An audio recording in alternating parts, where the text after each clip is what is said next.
Okay, so in the previous section then we covered how this set of components were constructed. Now in this particular segment we're going to look at how we publish our newly designed components as a FlutterFlow library, which we can then use in other FlutterFlow projects. So how do we do that then? So this is the typical project that you would have in FlutterFlow. We are now going to convert this now into a different type of project. So let's move over to the cog here on the left hand side, and we're going to select the publish as a library option inside the settings. And what I'm going to want to do here is I'm going to want to set a version number. This is going to be my very first release of this particular component.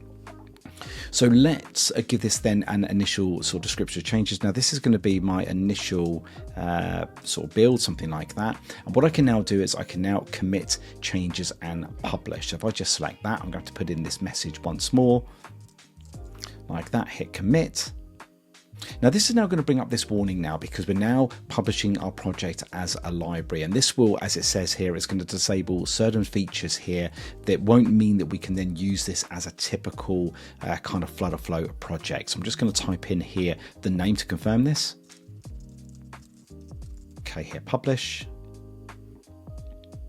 Okay, so there we go. So it's all being created for us. You can see here we now got version 1 here. It's our initial build, as we've said here. Now this is now ready to go.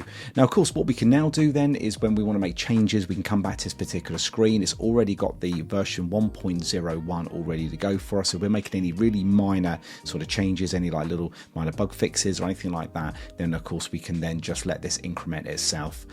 When we do any sort of major changes to it, for example, we want to do a whole brand new release, we've made substantial changes. This might be version 2.0.1. Of course, you can change that, or we might just want to do kind of little upgrades to this particular library, but not sort of bug fixes. Then we can make this sort of 1.1.0, something like that. So here is the publish history, and of course I can now go back to my project. I can carry on working on this and carry on making changes as you would normally do as a FlutterFlow project. But of course this is now ready for prime time. This is now ready to be used in another FlutterFlow project. So let's now head over to a brand new project which I've kind of got ready for this, and then we're going to include this keyboard into that particular project, and we can kind of hook up and kind of make it sort of do something. So let's head over there now and do that. Okay, so here is my FlutterFlow project waiting for my custom keyboard. Now, how do I get that into this particular project? Well, I'm going to move over to here to the cog on the left-hand side. I'm going to select project dependencies here, and I can now add a library. So if you just choose add library, what this is now going to do, this is now going to check out all of the libraries that you've currently got in your FlutterFlow account, and then make those available here. You can see here in the very top one I've got here is this one, this NCA keyboard custom library. This is the one that I've created. So just going to select that. Now this is going to go away now, and it's going to kind of have a look at that particular project and then kind of make some recommendations in terms of what it's going to bring in here. And you can see here that we've got a number of components, and we've also got some assets as well, because you know each of these this sort of keyboard, certainly like the enter key component, uses this like little icon that I've kind of created. So it's going to want to kind of utilize those as well in this particular project. So just sort of close that here like that, and it's now available to me here. You can see this is version 1.0.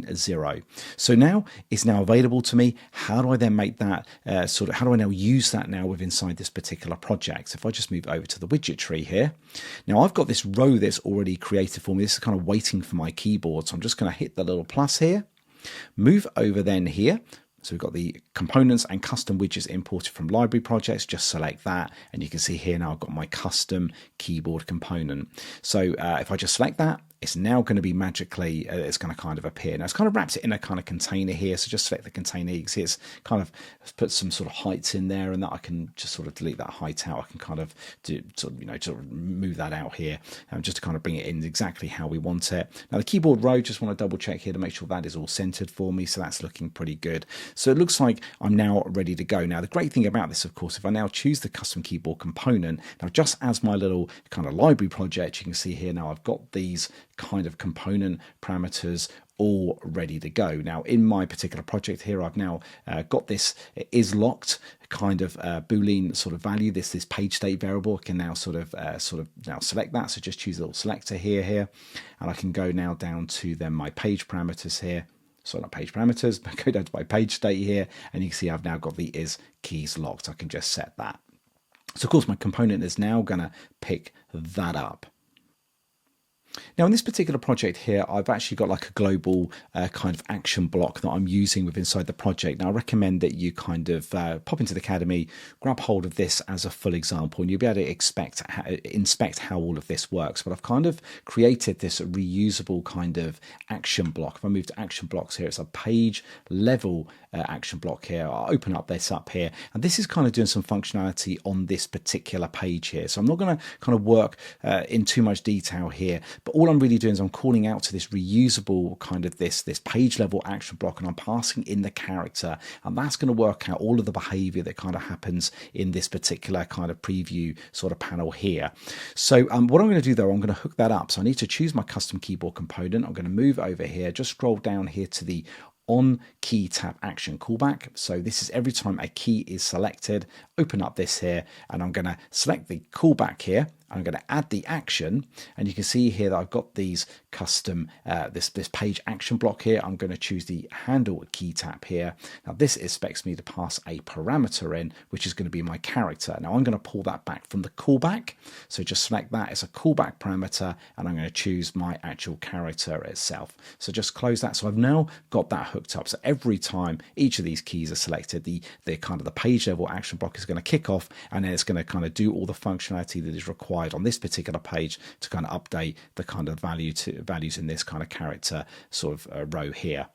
So finally then, with inside my keyboard, I've obviously then got the on delete key action. I'm just going to quickly set that up here, open that up here.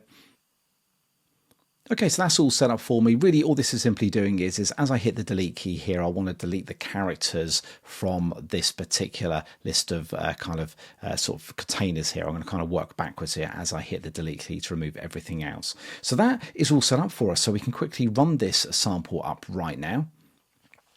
Okay, so here we go then. Let's now start typing in. And you can see here the keyboard is now fully responding. I've got my locking mechanism working, and I can then delete out of that. So that's looking all really, really good. So let's quickly then demonstrate how can we then make a change to our custom keyboard, and how can we see that then reflected within inside our main project. Let's head over to then the library project, and let's make a little change.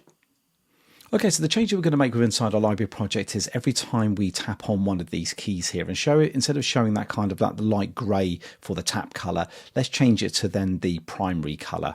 So let's move over then to the custom keyboard component here. Let's move over to then the key container here. Just move down here. Let's go to the fill colour. Just select that here. So instead of showing the kind of this colour here, let's just select that.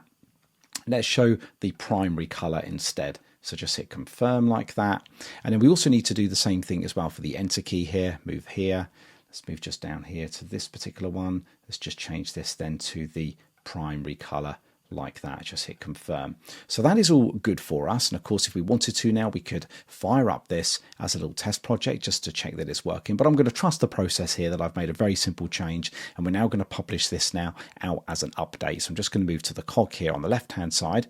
I'm going to move then to publish as a library, and this is of course where I'm just going to make that slight little change here. So for example, I'm just going to come here and say it's going to be 1.0 here, because it's not really a minor upgrade here. This is a little bit more reasonable. So I'm just going to say change on tap color to primary, something like that. I'm just going to kind of copy that here, go to commit changes, just select that here and just paste it and say commit here. You'll see that this will do its thing, and you're going to see a new version that will appear just at the bottom here. Here it is. Here's our 1.1.0. That is all golden for us. So we are now ready to now bring that change into our other project. So let's head over and do that right now. Okay, here we are. Here we're back into our project. Let's move over to the cog on the left-hand side. Let's go then down to the project dependencies. And you can see here now that you can see it's now worked out that there is now an upgrade available for us. So all we simply need to do is hit on this upgrade to latest. Just select that. It's going to upgrade that library. It's as quick as that. Those changes should already be reflected. So what I can now do is I can now test this now. Let's see if we can now see this color get changed. I'm just going to now test this back out into our simulator. Okay, let's see if this works then. If I tap on any of these And there you go. You can see that I've now got the primary color now, which looks a lot nicer. And that is how you simply then will update libraries with additional functionality. So hopefully you found this particular set of sort of videos really, really useful to your learning journey. I like to take it nice and slowly and progressive. Of course, it's just the style that I like to apply to my particular videos. Of course, if you're a member of the Academy, please do obviously drop any sort of comments and stuff like that if you would like to ask any questions on this particular sample. But of course, if you would like to see more of these type of kind of more sort of basic kind of sort of walkthroughs in terms of sort of FlutterFlow functionality, then please do obviously mention that into the comments, and I'll be more than happy to assist. So, of course, if you are watching this in the Academy, thank you for being a member. If you are, of course, watching this perhaps on YouTube, then please do remember to subscribe. And, of course, if you would like to become a member of the No Code Academy, then please do check out the link just below. So there we go. Until the next video, I'll see you soon.